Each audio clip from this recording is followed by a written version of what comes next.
Pour ceux qui ne le connaîtraient pas encore, vous devez impérativement pour tout possesseur de site WordPress installer Google SiteKit. Quoi? Vous connaissez pas Google SiteKit? Regardez absolument cette vidéo et restez bien jusqu'à la fin. Je vous montre tout ce que vous devez savoir et connaître sur le Google SiteKit.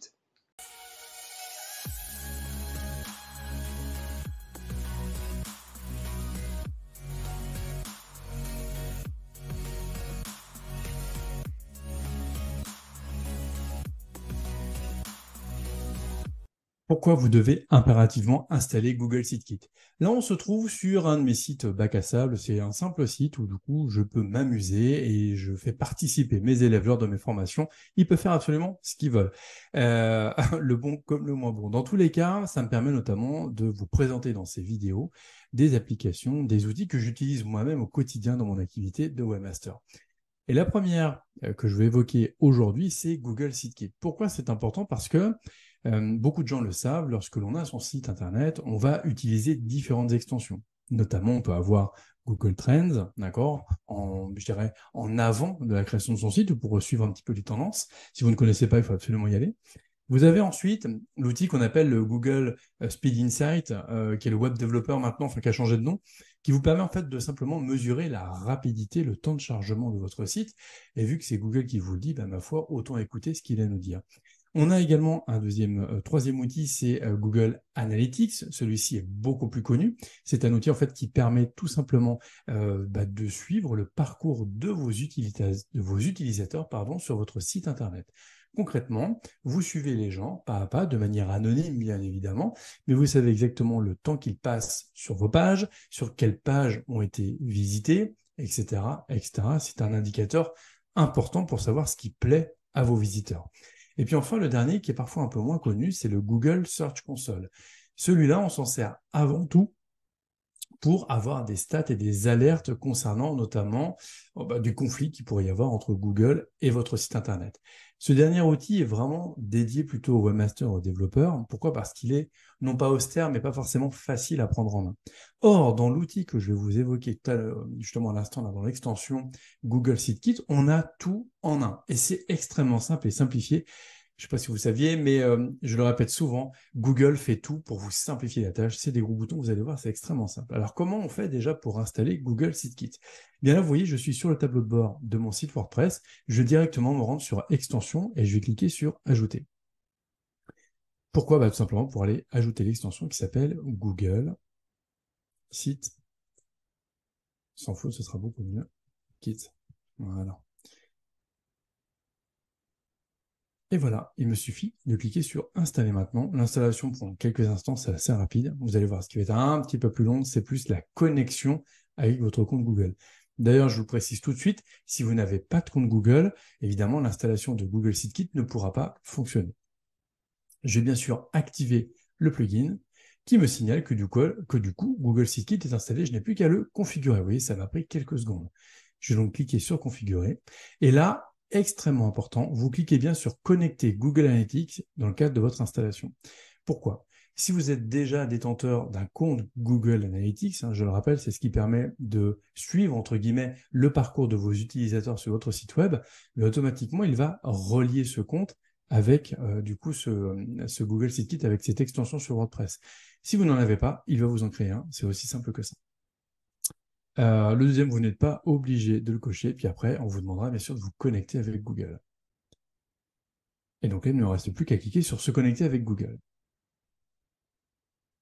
Une fois que vous avez validé du coup votre identifiant votre mot de passe, vous arrivez en fait sur une série de pages qui vous demandent quelques vérifications, notamment vérifier que c'est bien vous le propriétaire du compte Google. C'est avant tout de la sécurité, ni plus ni moins. Donc bien évidemment, on va vérifier, préciser que c'est bien nous qui sommes propriétaires du compte. On va aller encore derrière. Pour ceux qui ne sont pas à l'aise avec l'anglais, vous savez, un clic droit, vous pouvez traduire en français chacune des pages. D'accord? Je ne sais pas si vous le saviez, dans tous les cas, c'est extrêmement pratique. On installe et on configure le Search Console. J'ai bien sûr déjà tous ces outils d'installer sur mon site web. Hop, je fais Next pour Google Analytics. Si vous ne l'avez pas, automatiquement, il vous invitera à créer un compte, ne vous inquiétez pas. Mais là, en l'occurrence, j'ai déjà les éléments. Là, il va vous demander justement à quel compte vous devez rattacher Google Analytics. Voilà, Google Analytics est paramétré. Il vous demande de configurer directement un nouveau compte si vous n'en avez pas. Il peut également être amené à vous demander des autorisations supplémentaires pour qu'il puisse créer ce que l'on appelle des propriétés. Une propriété, c'est tout simplement la base qui permet à l'outil de commencer à suivre le parcours des utilisateurs. Bien évidemment, vous devez valider de nombreuses fois. Vous ferez pas mal de clics pour continuer à accepter. Google, en fait, s'auto alimente en précisant bien à chaque fois les étapes d'installation et ce à quoi l'outil a accès sur votre compte Google. Maintenant, c'est du Google, donc si vous voulez pouvoir utiliser la puissance de ces outils, vous devez bien évidemment jouer le jeu et accepter que Google accède à certains éléments.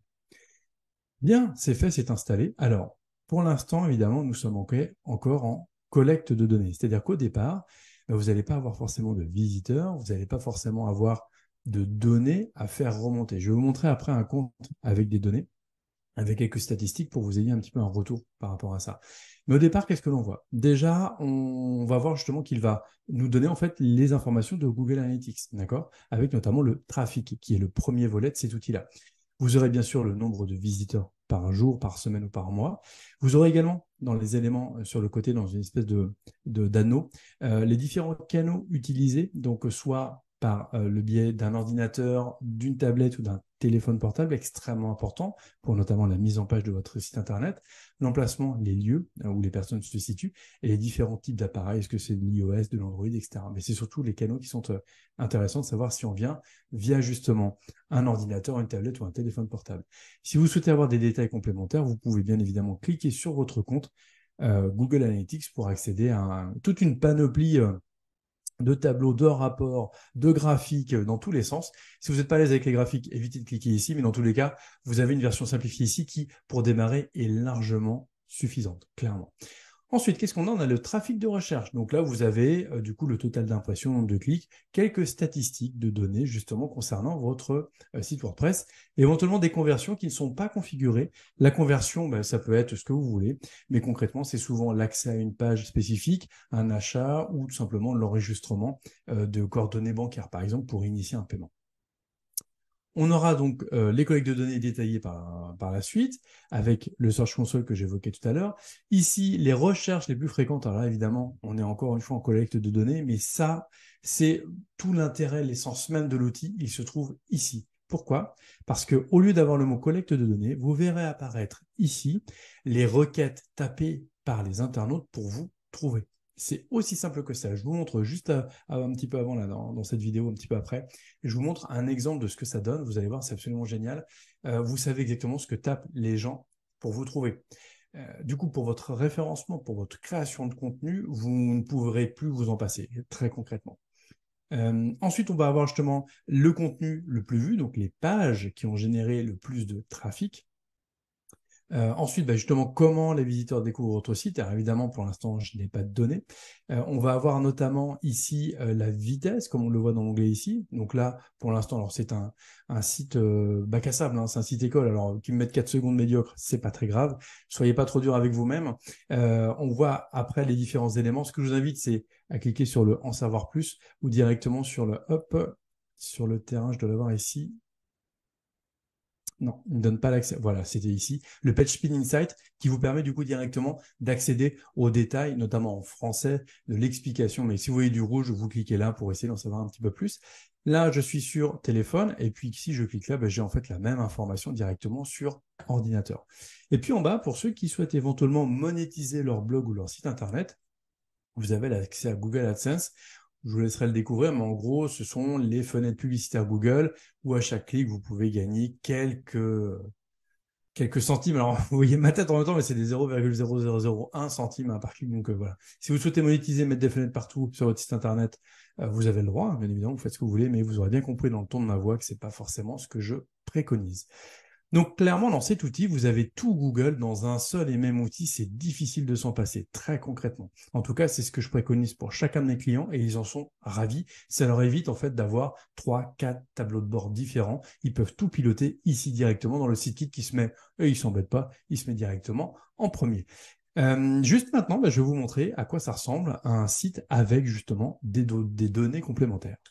Et donc là, nous voyons justement l'exemple d'une personne que j'ai accompagnée où l'on voit justement son Google SideKit en action. Comme je vous l'avais dit, alors évidemment, il y a parfois quelques termes en anglais, mais on voit justement le nombre de visiteurs, le trafic journalier. À côté, on a les différents canaux. Donc, est-ce qu'ils sont venus en direct? Donc, est-ce qu'ils ont tapé directement l'adresse dans la barre d'adresse? L'Organic Search, c'est tout simplement les moteurs de recherche. Donc, en gros, via Google, ils ont tapé certains mots-clés qu'on verra tout à l'heure. Et du coup, ils ont trouvé. Ou alors, via notamment les réseaux sociaux, ce qui est extrêmement intéressant. La location, donc en fait, c'est les lieux où résident les gens. Et puis, le device, en fait, ça va être ce que j'évoquais tout à l'heure. Soit on va être sur écran d'ordinateur, écran de smartphone, tablette. Ça vous permet de voir si, par exemple, 80% de vos clients visitent ou de vos utilisateurs visitent votre site via un smartphone. Soyez vigilants à la présentation de votre site sur téléphone, bien évidemment. Mais ça ne s'arrête pas là. On voit donc le trafic sur les 30 derniers jours, avec quelques courbes, notamment des courbes comparatives par rapport à l'année précédente. On voit justement la liste des mots-clés. Alors, vous inquiétez pas, ici, dans l'exemple, vous avez des termes en anglais, vous inquiétez pas, vous l'aurez, il y a de fortes chances en français. J'ai volontairement, évidemment, caché les mots. Par contre, vous avez le nombre de clics et les impressions, c'est-à-dire le nombre de fois où la page a été affichée par Google dans son moteur de recherche en fonction, justement, des mots-clés qui auraient été tapés. Ça, c'est du pain béni, hein, les amis. C'est vraiment du pain béni. Je peux pas faire mieux, là, concrètement. Avant, il fallait se connecter, connaître déjà le Search Console, s'y connecter, etc., etc. Clairement, c'était pas forcément à la portée de tout le monde. Là, Google vous fait remonter ça directement dans vos tableaux de bord WordPress. Foncez. Et pour les plus sceptiques, regardez, j'ai pas fini. Justement ici, on a les pages les plus vues. J'ai évidemment volontairement blanchi, flouté les pages du site, mais regardez, on sait que la page d'accueil a été vue 24 fois par 23 personnes. Les sessions sont on va dire des visiteurs uniques. Le taux d'engagement, hein, qui est une nouvelle stat, entre guillemets, qui a été hérité suite aux dernières modifications de Google Analytics. Le taux d'engagement, ça va être par exemple le scroll, enfin un mix entre le scroll. Le scroll, c'est tout simplement les gens qui descendent sur la page. Et le taux de clic, également, qui peut être indexé à ça, puisqu'on appelle le taux de rebond. Combien de temps passent les gens sur votre page. Donc ça donne aussi une bonne idée. On voit que la page, alors évidemment, ça ne s'appelle pas A, mais c'était un article. On voit que cet article n'a fait, entre guillemets, que de vues. Par contre, 100% des gens ont montré un intérêt par rapport à ça, comme la page à propos, etc., etc. Là, c'est un indicateur. Ne vous basez pas sur ça. Ce que je vous souhaite, c'est d'avoir justement des indicateurs encore plus poussés que ça, mais déjà qui vous donnent une bonne base de travail. Si vous faites différents articles, c'est beaucoup plus facile pour vous de savoir quels sont les articles qui fonctionnent. Sans ces données-là, comment savoir ce qui plaît aux gens? Et puis enfin, ici, on voit justement le temps de réaction du site internet testé par Google. Alors encore une fois, vous ne faites pas du mal non plus, vous ne faites pas des nœuds à la tête. Ça reste une indication de la part de Google qui reste un émulateur. L'émulateur est assez sévère. Je vais prendre l'exemple notamment du smartphone. C'est un Motorola G4 un petit peu daté, qui se trouve dans une zone, alors pas une zone blanche, mais au fin fond de la Creuse. Donc, grosso modo, on n'est pas dans le Paris, dans Paris intramuros, dans le 5e arrondissement, avec full 5G sur un iPhone dernière génération, bien évidemment.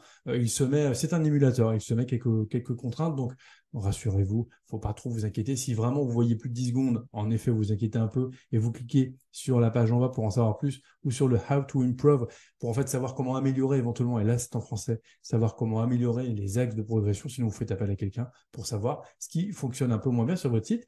Et puis en bas, le fameux AdSense que je vous évoquais tout à l'heure. Donc voilà, maintenant vous savez tout sur Google SideKit. Un dernier point avant de vous quitter, merci de ne pas laisser dans les commentaires le fait d'adhérer ou pas à Google. C'est vrai que il faut être d'accord avec ce principe-là. Ok, si vous n'avez pas de compte Google, bien évidemment, vous n'êtes pas concerné. Mais si vous souhaitez partager ces données avec Google, regardez le résultat extrêmement précieux pour le suivi et l'amélioration tout simplement de votre positionnement. Ce que j'aimerais savoir plutôt dans les commentaires, c'est est-ce que vous-même, vous avez utilisé ces outils? Est-ce que vous le connaissez?